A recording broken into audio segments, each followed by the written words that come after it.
Every child is born with a precious flame within, an inner flame of wonder and potential to begin.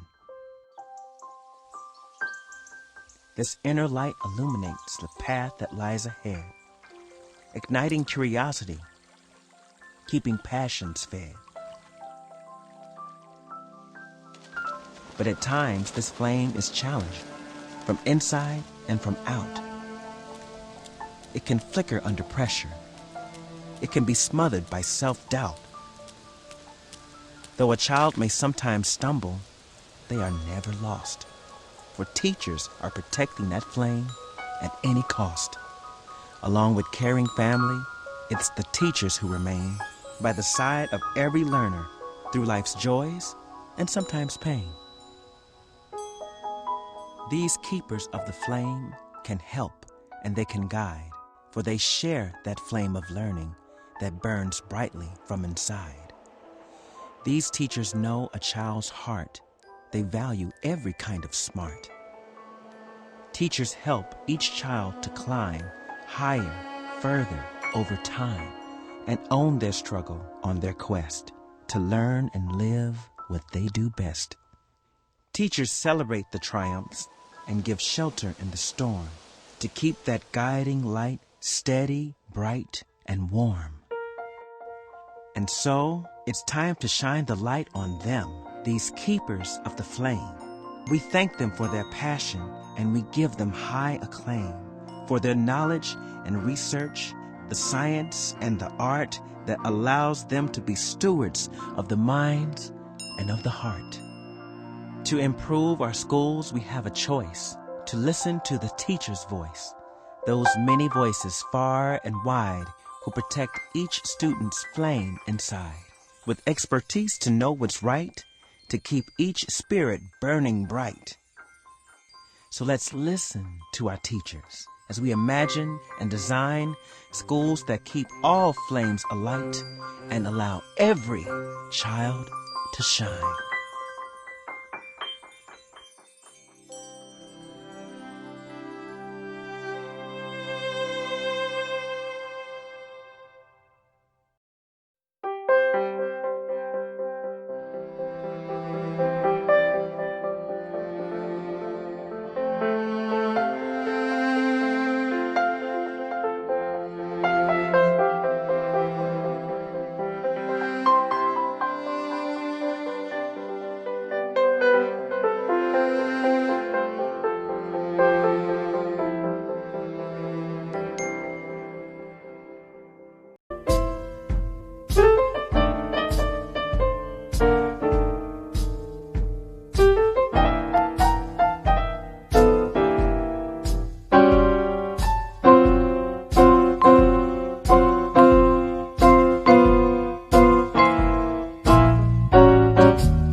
Mais uma vez, sejam muito bem-vindos. Muito obrigado pela presença de vocês.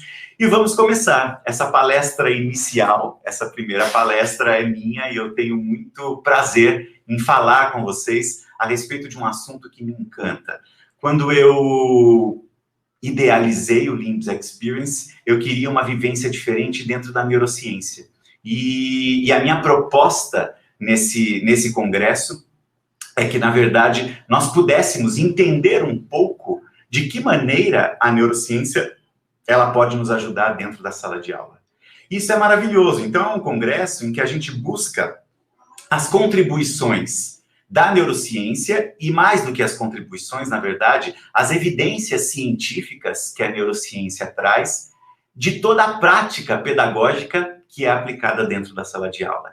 Então, nós já evidenciamos aquilo que já é feito há muito tempo e também vamos trazer algumas propostas novas para que vocês possam começar a aplicar isso dentro da sala de aula.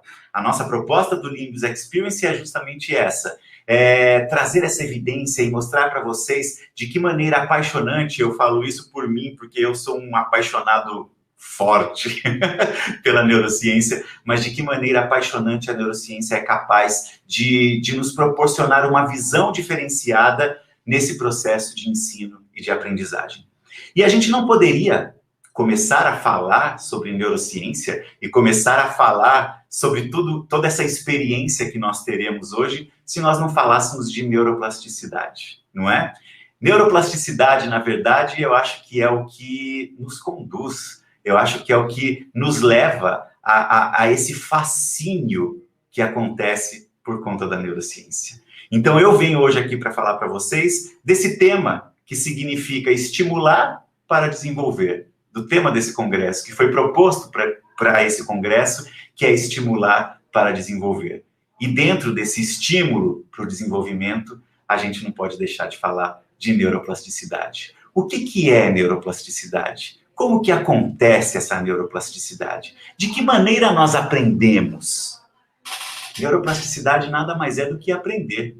Porque a neuroplasticidade, ela acontece quando duas ou mais células nervosas, os chamados neurônios, eles se unem, formando uma nova ligação bioquímica.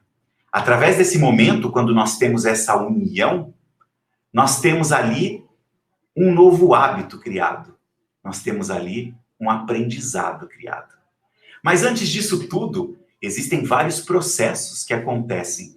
E é importante que a gente traga para esse presente, para esse momento, na verdade, o conceito de que o sistema nervoso nosso é o primeiro sistema a começar a se formar. Com 3 semanas de gestação, nós já começamos a ter um desenvolvimento do nosso sistema nervoso. Isso significa que, se eu parto do princípio que eu estimulo para desenvolver, para criar um hábito, desde a barriga da nossa mãe, nós já estamos sendo estimulados e nós já estamos recebendo informações que vão começar a nos construir como indivíduos, a nos construir como seres. Eu sempre digo que é muito importante nós prestarmos atenção no período pré-natal, porque muitas vezes alguns traumas que se manifestam depois na idade adulta, na adolescência, de maneira até inconsciente, eles já são impressos durante o período pré-natal. Então é importante que nós tomemos cuidado com essa gestante, para que aquela criança que está ali dentro, ela comece a ter uma formação e a ter uma vida que seja fantástica. E o nosso trabalho, o meu trabalho na educação, ele vem nesse sentido, de nós nos preocuparmos não somente com o desenvolvimento cognitivo da criança. E quando a gente fala em neuroplasticidade, a gente logo pensa em desenvolvimento cognitivo.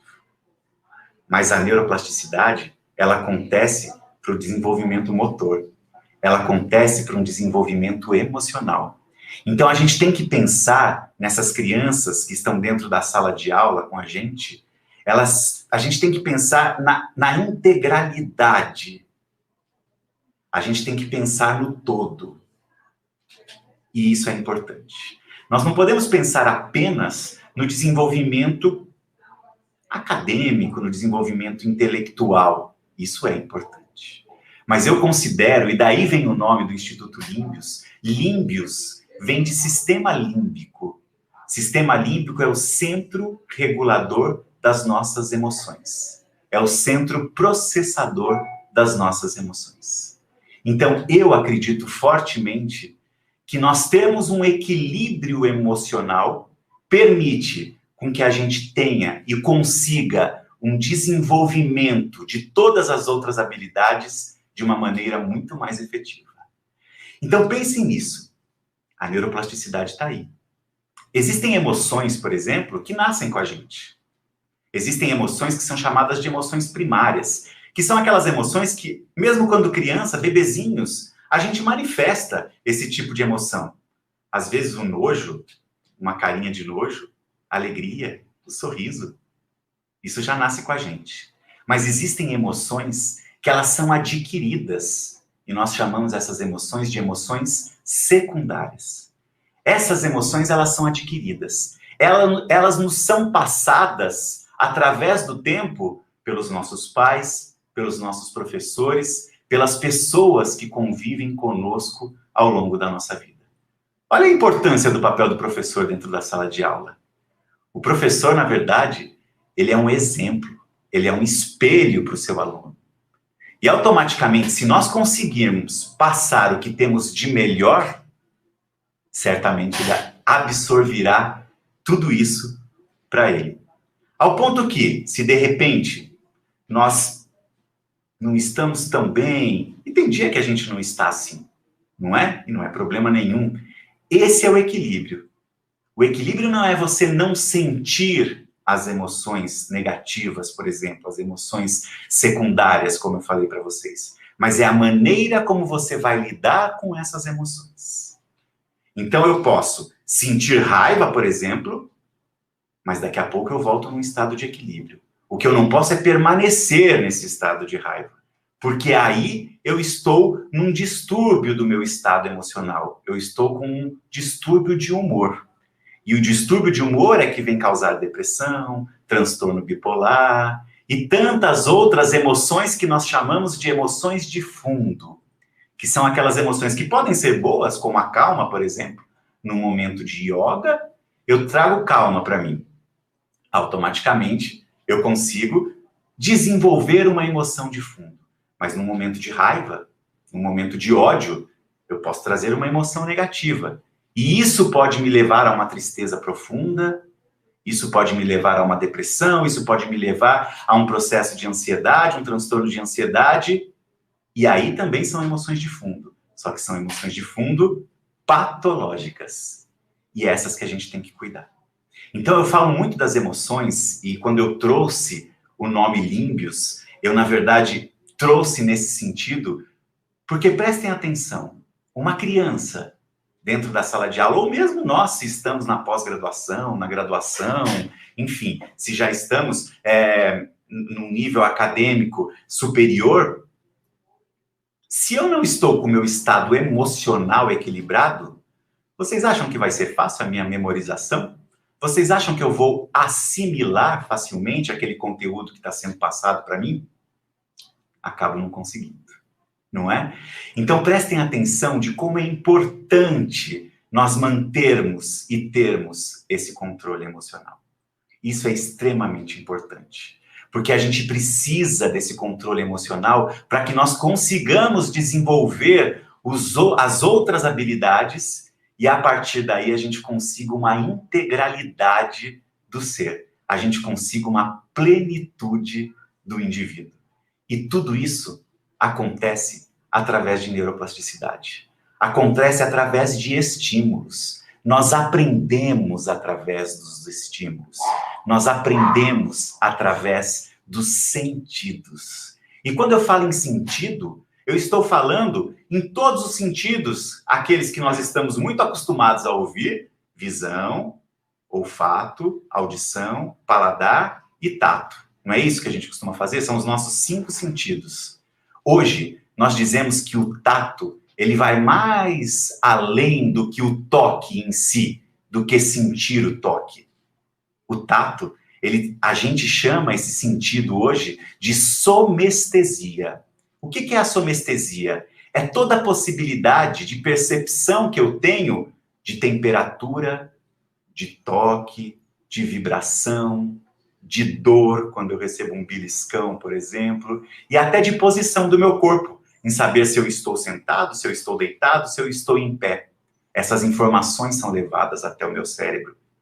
E aí, nós temos que considerar um outro sentido que geralmente a gente esquece e que é muito importante, que é o equilíbrio. O equilíbrio também é considerado um sentido. E é importante nós desenvolvermos o equilíbrio nas nossas crianças.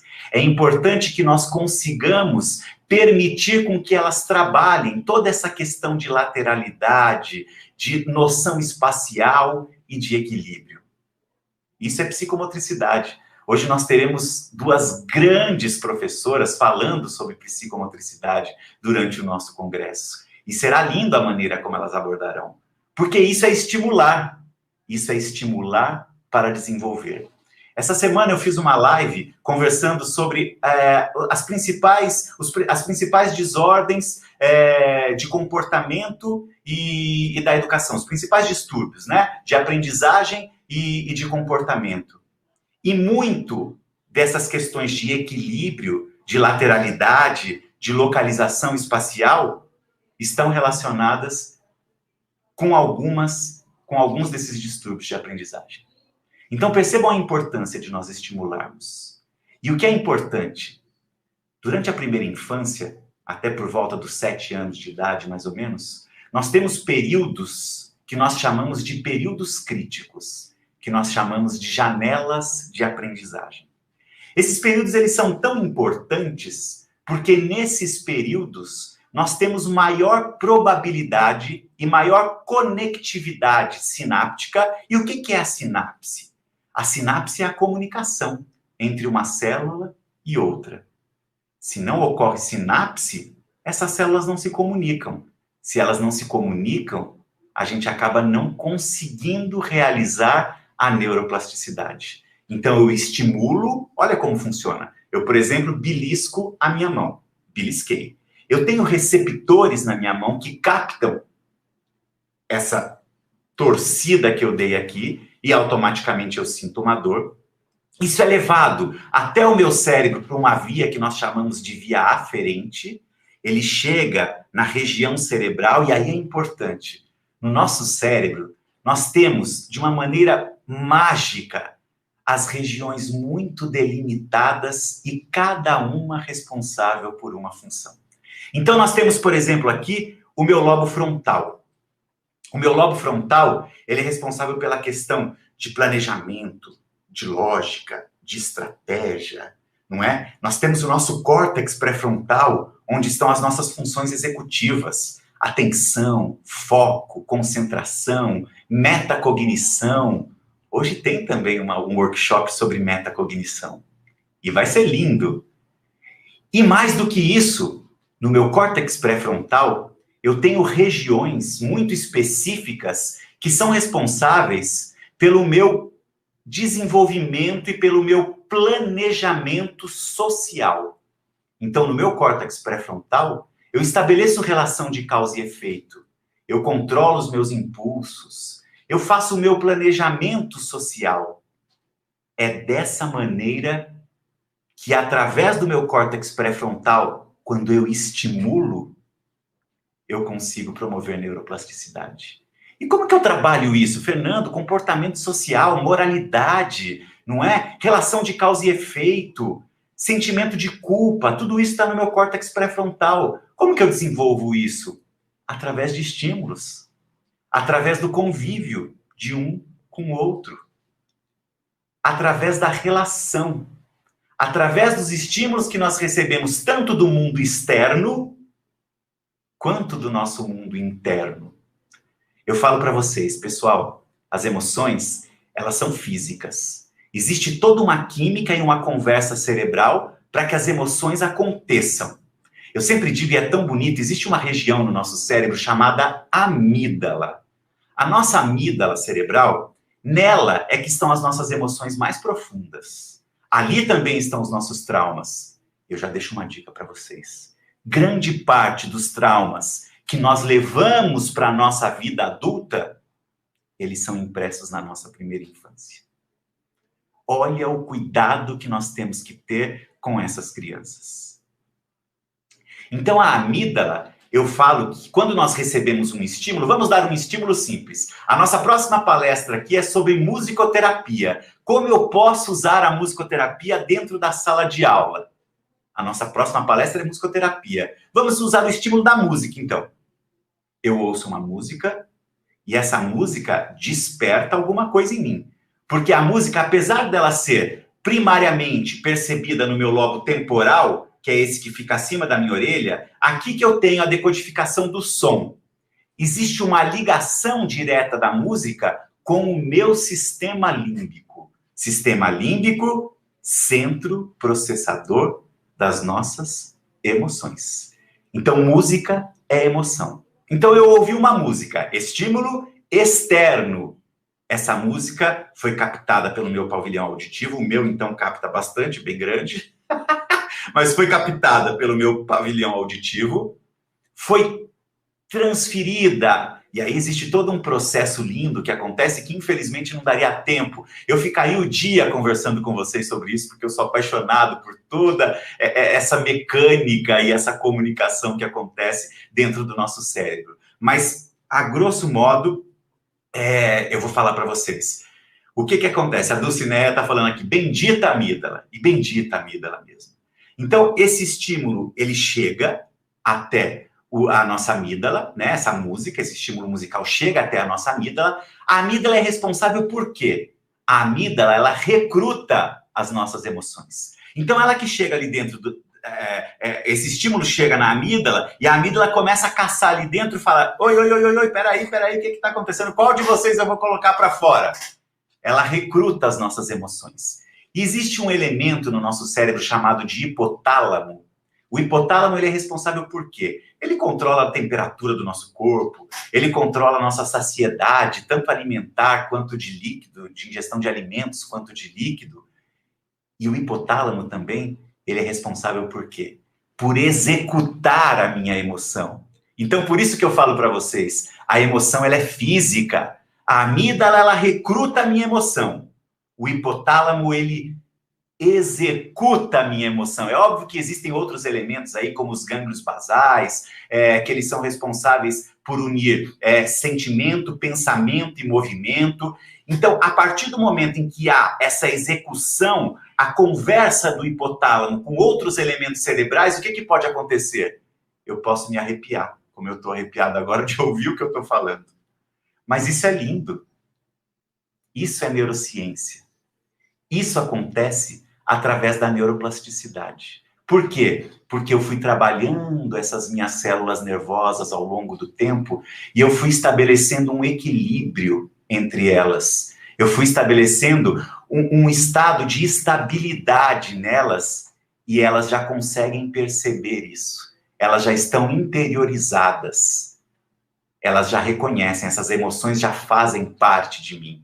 E aqui eu estou falando especificamente de emoções. Para eu aprender a escrever, acontece a mesma coisa. É óbvio que são outros elementos cerebrais que estão envolvidos aí. Eu tenho o meu córtex motor aqui no meu lobo frontal, em que ele toma grande parte do meu córtex pré-frontal, do meu córtex frontal, e o meu córtex motor, ele é responsável realmente por esses movimentos. Às vezes do corpo tem a apraxia fina também, que seria aquele movimento mais delicado. Olha uma coisa simples. Como que eu posso estimular uma criança para desenvolver a apraxia fina? Faz ela apertar o prendedor. Faz ela usar a tesoura, cortar a tesoura. Esse movimento de pinça ajuda nisso. A gente trabalhar contação de histórias dentro da sala de aula, a gente imprime um caráter moral para essas crianças. A gente permite com que essas crianças, elas consigam começar a lidar com o não. Hoje tem também um workshop de contação de histórias maravilhoso com a Rayane. Então, quando a princesinha lá no começo perde o pai e a mãe, fala, meu Deus, mas ela já está sabendo que durante a vida ela vai lidar com perdas. Então é importante. Tudo isso é estímulo. Tudo isso é estímulo para que a gente possa desenvolver. Eu queria mostrar para vocês como que um estímulo se movimenta dentro do nosso cérebro, tá certo? Eu trouxe um vídeo de 1 minutinho para que vocês entendam e percebam, porque eu estou falando, está sendo tudo, de repente, muito virtual. Apesar que tudo agora tem sido virtual. Mas eu trouxe um filme para que vocês possam visualizar isso e entender um pouco melhor todo esse processo que eu estou contando para vocês. Eu volto já.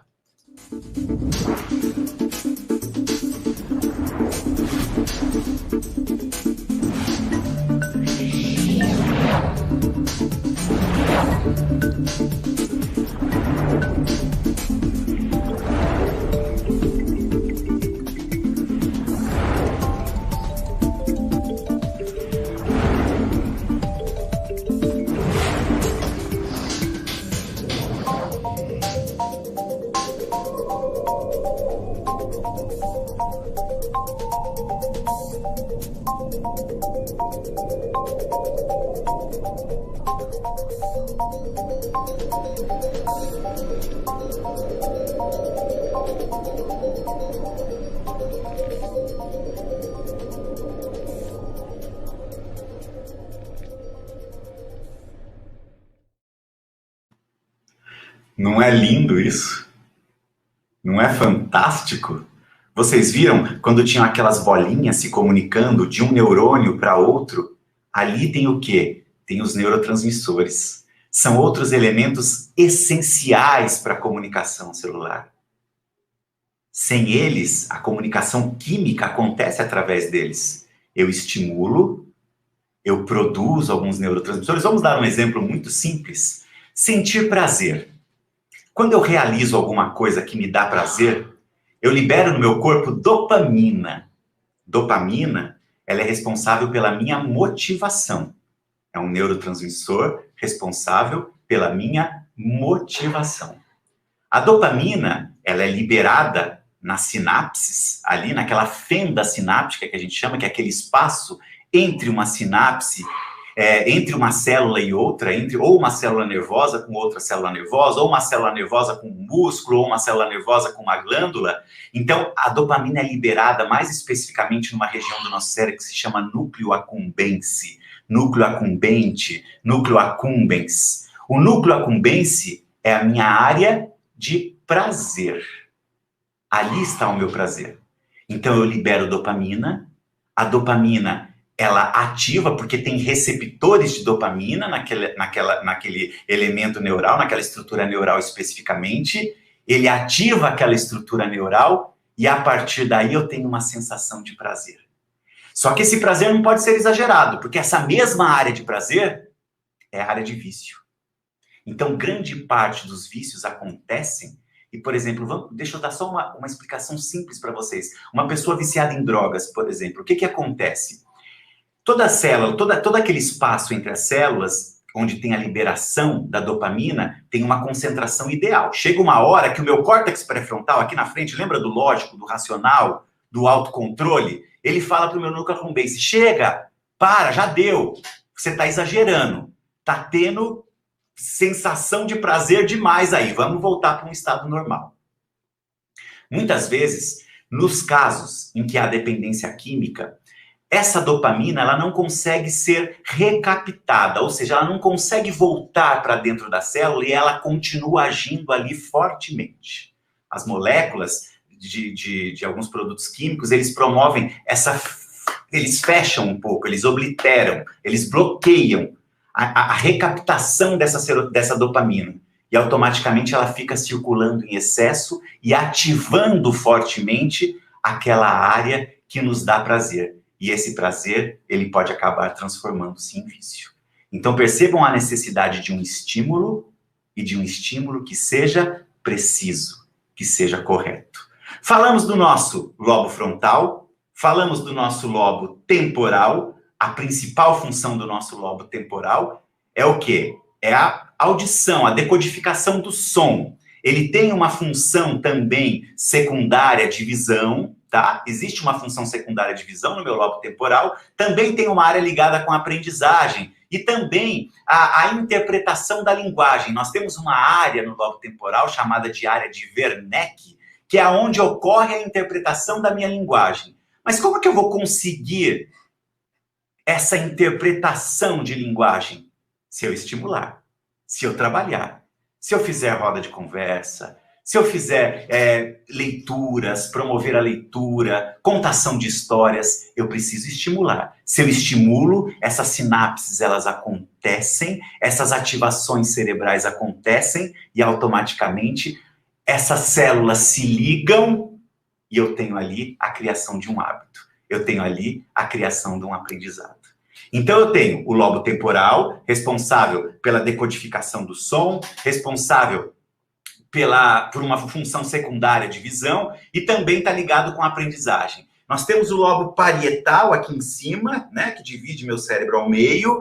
O lobo parietal, o córtex parietal, ele é muito rico em receber as informações do meio interno e externo, ou seja, ele capta esses estímulos, então chegam estímulos de todos os lugares, esses estímulos são captados e são distribuídos para a região específica do meu cérebro que eu quero que esse estímulo atue. Então, se for um estímulo auditivo, muitas vezes pode chegar no meu lobo temporal, um estímulo motor no meu lobo frontal, um estímulo visual no meu lobo occipital.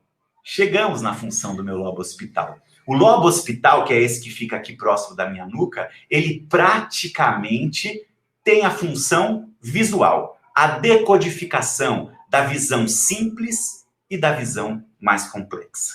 E o nosso cérebro funciona dessa maneira. O nosso cérebro ele vai sendo estimulado, ele recebe estímulos visuais, sonoros, olfativos, gustativos, táteis, somestésicos.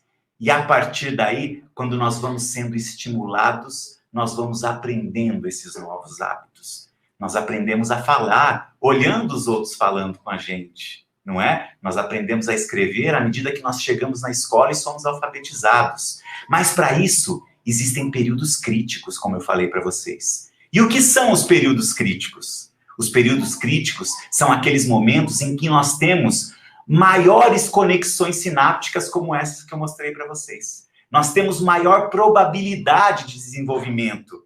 Então, as crianças, durante a primeira infância, elas apresentam muitos períodos críticos. E cada um desses períodos críticos, eles vão ajudar a desenvolver a linguagem, eles vão ajudar a desenvolver as habilidades sociais, eles vão ajudar na questão da música, eles vão ajudar na questão do segundo idioma.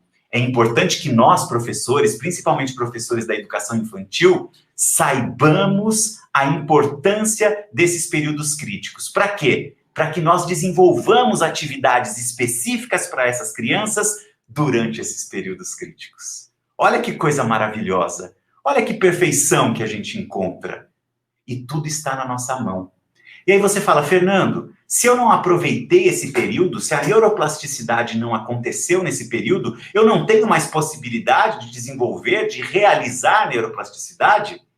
De maneira alguma. A neuroplasticidade a gente consegue desenvolver pela vida toda. A partir do momento que nós descobrimos que o nosso cérebro é plástico, que nós temos a possibilidade de modificá-lo, de transformá-lo, eu posso fazer isso ao longo da minha vida toda. Pode ser que não seja, pode ser e com certeza não será tão fácil como se eu fizesse isso durante esses períodos críticos. Por isso que eu falo, um período que a gente tem que aproveitar fortemente, um período que a gente não pode deixar passar e que é extremamente importante, vou só colocar aqui, um período em que é extremamente importante para a nossa vida futura, é a primeira infância. Invistam nesse período. Invistam nos filhos de vocês. Invistam nos alunos de vocês. Esse período, ele é maravilhoso.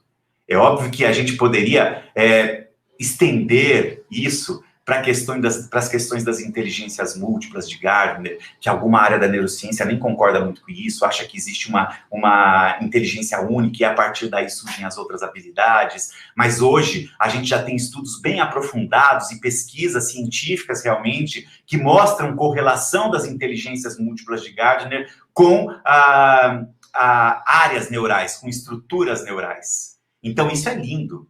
Por quê? Se eu tenho a possibilidade e tenho um desenvolvimento maior de uma inteligência, nada impeça que eu me esforce para que a partir daí eu consiga desenvolver uma outra inteligência. Isso eu faço até uma menção ao meu professor que está aqui, Chig, que nos deu uma aula no começo desse semestre sobre o self fixo, né, um mindset fixo e um mindset de crescimento. O mindset fixo é aquela pessoa que acredita que nasceu daquele jeito e daquele jeito ela vai continuar, ela não muda. Se ela nasceu inteligente, ela vai ser inteligente. Se ela nasceu burra, ela vai ser burra. Nós temos que sempre estar no nosso mindset de crescimento. É óbvio que às vezes a gente passa por períodos em que a gente fica no mindset fixo, achando que a gente não é capaz. Daí entram as crenças limitantes ao longo da nossa vida, que são estímulos também. Virar para o nosso aluno e falar, menino, você é burro, você não consegue fazer isso. Isso cria nesse menino uma crença limitante. Ele pode crescer achando que é burro e que não vai ajudar dessa maneira. Então percebam como isso é importante, não é? E o mindset de crescimento é aquele que, apesar da dificuldade que eu tenho para realizar alguma atividade, eu sei que eu posso me esforçar para conseguir me aprimorar e melhorar naquilo que eu tenho um pouco de dificuldade. Então, olha que importante. Olha que importante, pessoal. Eu não estou conseguindo ler todas as perguntas de vocês. Eu estou vendo muitas perguntas. Tem alguém falando que está lendo o livro do Lent, de 100 bilhões de neurônios. É fantástico. Esse livro é fantástico, fantástico. Tem outro livro também que se chama Princípios da Neurociência, do Kendall, que é incrível. A Carla Tiepo é uma neurocientista brasileira apaixonante. Ela lançou um livro, uma viagem, o cérebro, eu não lembro do nome, mas o livro dela, uma viagem... deixa eu ver se eu estou com esse livro aqui. Eu acho que está aqui comigo. Uma Viagem pelo Cérebro, a Via Rápida para Entender a Neurociência. Um livro super didático, um livro super fácil de ler e que a gente entende de uma forma perfeita o funcionamento do nosso cérebro, tá certo? Mas eu sei que nós teremos mais possibilidades de encontro. E eu queria mostrar para vocês uma imagem linda da neuroplasticidade acontecendo. Não tem som, mas fixem na imagem, fixem nesse momento único que vocês verão agora.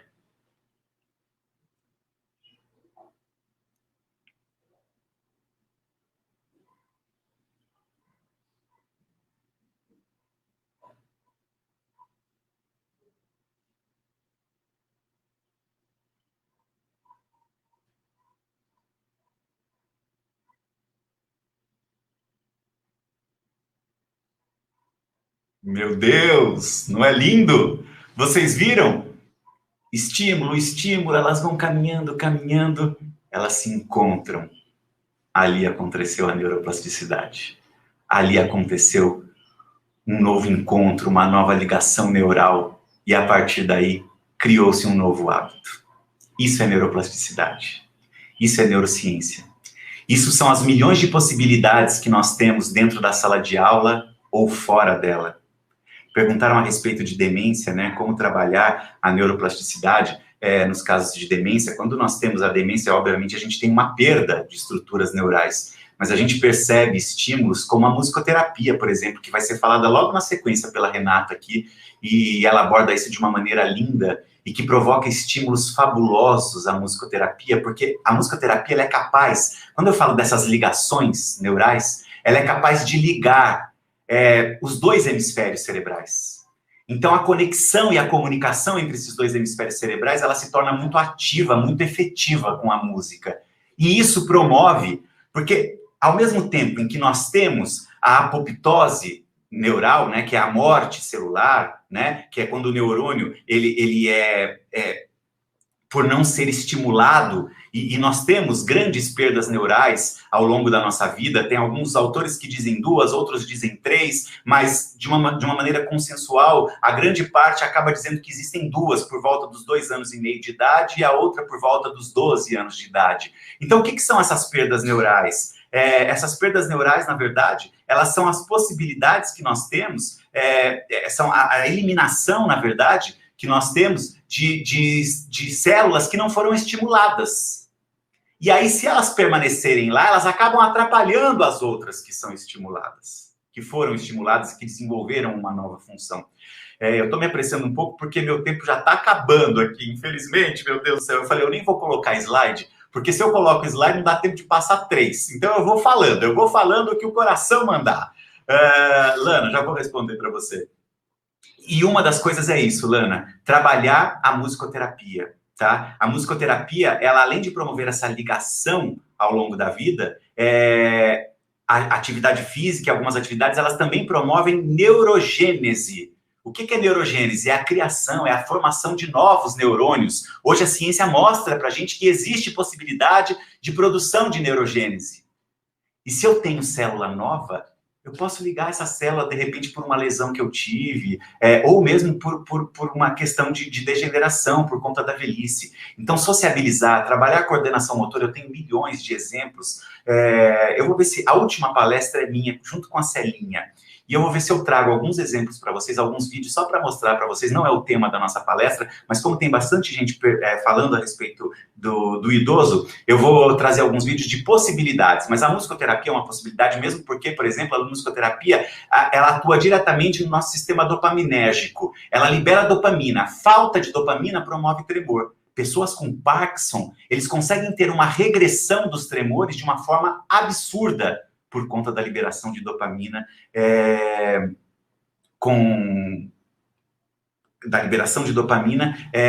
com esses movimentos de pessoas com Parkinson. Eu estou lendo tantas coisas, gente, estão dando várias ideias, eu não vou conseguir falar, tá? Na verdade, André, você está perguntando sobre musicoterapia. A Renata, na nossa próxima palestra, ela é musicoterapeuta e vai falar isso com extrema propriedade. Pergunta para ela, a poesia, ela ajuda muito. Ah, que legal, Celeste, você ser poeta. Ela ajuda muito. Eu tenho feito um trabalho com a Rayane, que é quem vai falar de contação de histórias, sobre neurociência e contação de histórias. De que maneira a neurociência ativa e quais áreas cerebrais são ativadas. A poesia, ela trabalha diretamente no nosso sistema límbico. Então, ela consegue trazer e rememorar algumas ideias e algumas memórias que são extremamente significativas e muitas vezes importantes para o desenvolvimento, não só da criança, como também na terceira idade.